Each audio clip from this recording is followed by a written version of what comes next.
Welcome back to week 3 and our discussion of best corrective curve theory. For each prescription, there is a base curve that is most appropriate. This particular theory is called the best corrective curve theory, and we use best corrective curves to help alleviate some aberrations in the lens. Spherical aberrations, also called oblique astigmatism. So the rule says that a base curve, which is the positive front curve of a lens,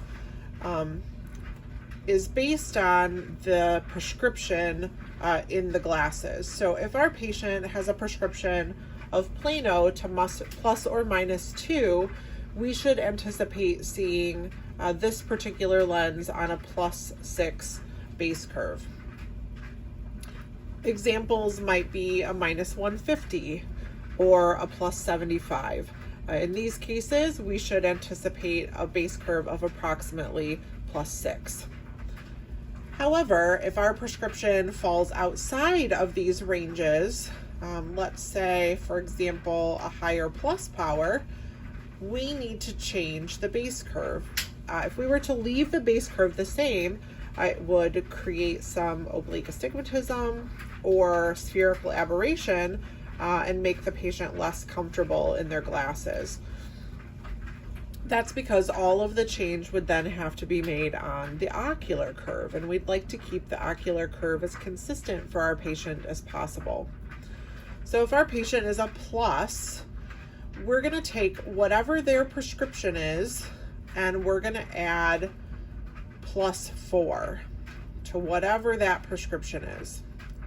If our patient is a minus outside of 2, so higher than 2, we then are going to add +8 to whatever their prescription is. So for example, if I had a patient that was a +550, because they're a plus, we're going to add 4 to the prescription. So if I had a 550 plus 4, so we go 5.5 plus 4 equals 11. Oh, sorry. My calculator didn't like me. 5.5 plus 4, we would see a 9.5. So we would expect to see our patient with a base curve of approximately 9.5. So that front curve of the lens, if we were to use the lens clock or Geneva lens measure, we should be clocking at about 9.5. If our patient was a minus, in the case of a minus, we need to add +8. So if my patient was a minus 550, we're going to add that +8.